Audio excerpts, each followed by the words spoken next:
Par son apostasie, l'homme s'était séparé de Dieu. La terre avait divorcé d'avec le ciel. À travers l'espace qui les séparait, les communications étaient devenues impossibles. Mais grâce à Jésus-Christ, la terre a été de nouveau reliée au ciel. Par ses mérites, le Sauveur a jeté un pont sur l'abîme creusé par le péché, de sorte que les anges peuvent communiquer avec l'homme. Par Jésus, l'homme déchu, faible et impuissant a pu de nouveau avoir accès à la source de la puissance infinie. Pendant son sommeil, Jacob voit une lumière étrange envahir la plaine. Du sol sur lequel il repose s'élève une immense échelle éthérée qui semble conduire à la porte même du ciel, et sur cette échelle montent et descendent des anges de Dieu. Il écoute, et du milieu de la gloire céleste, la voix divine lui fait entendre un message de consolation et d'espérance. Jacob trouva un sauveur répondant au soupir de son âme. Plein de joie, il vit le chemin par lequel il pouvait, lui, pécheur, retrouver la communion avec Dieu. L'échelle mystique de sa vision représente Jésus, le seul intermédiaire entre Dieu et l'homme.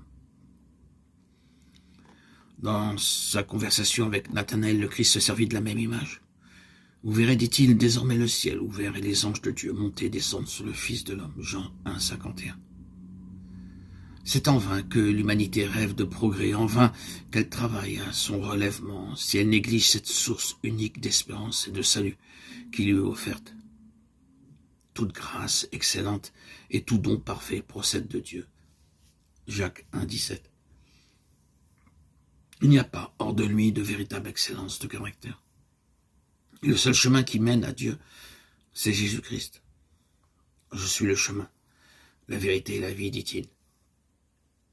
Nul ne vient au Père que par moi. Jean 14, 6. Le cœur de Dieu déborde pour les enfants des hommes d'un amour plus fort que la mort. En sacrifiant son Fils, il a abandonné tout le ciel en notre faveur. La vie, la mort et la médiation du Sauveur.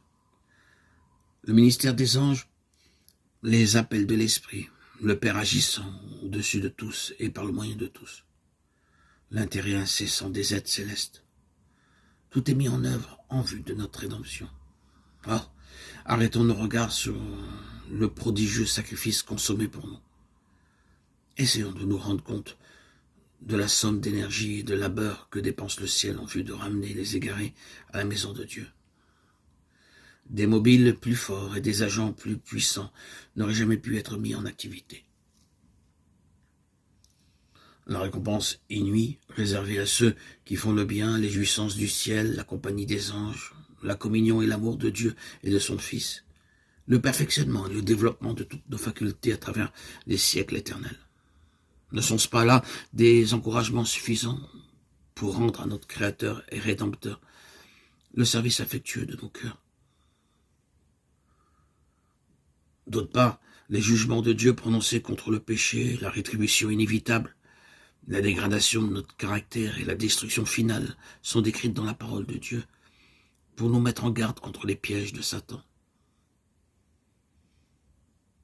Ne nous inclinerons-nous pas humblement devant la miséricorde de Dieu? Qu'aurait-il pu faire de plus pour nous? Entrons en rapport avec celui qui nous a aimés d'un amour incommensurable. Profitons de l'occasion qui nous est offerte afin d'être transformés à l'image du Sauveur et de rentrer dans la société des anges, ainsi que dans la faveur et la communion du Père et du Fils.